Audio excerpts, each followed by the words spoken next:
নমস্কার বন্ধুরা, ঘরোয়া রান্না সবাইকে স্বাগত। এখন বানাবো সুস্বাদু নিরামিষ চাউমিন।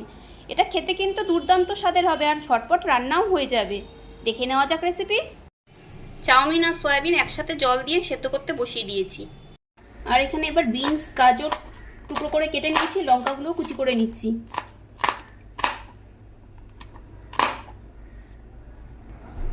একটু টমেটো দেবো, টক টক ভাব লাগবে, খেতে ভালো লাগবে।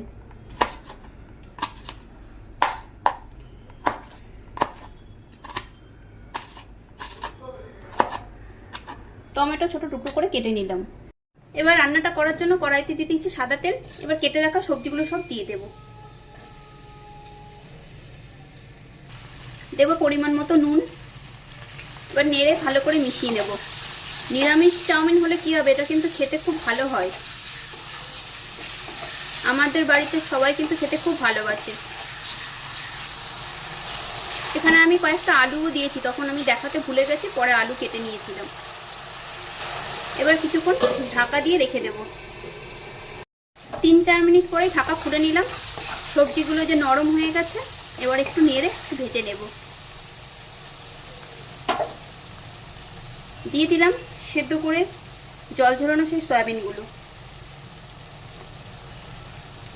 এর সাথেই নেড়ে একটু ভেজে নেব।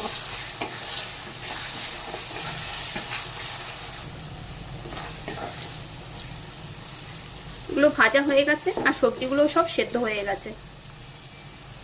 এবার দিয়ে দিলাম সেদ্ধ করে রাখা চাউমিন, দিলাম আর কিছুটা নুন, দেব কিছুটা গোলমরিচ পাউডার, দিলাম টমেটো কেচাপ,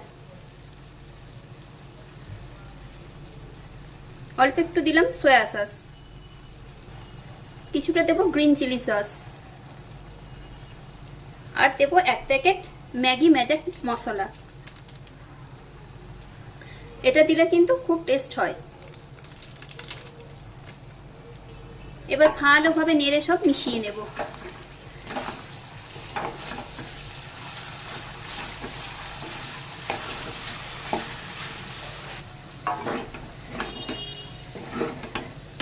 এটা দেখুন, দেখতেই কত সুন্দর হয়েছে, খেতে কিন্তু দারুণ হবে।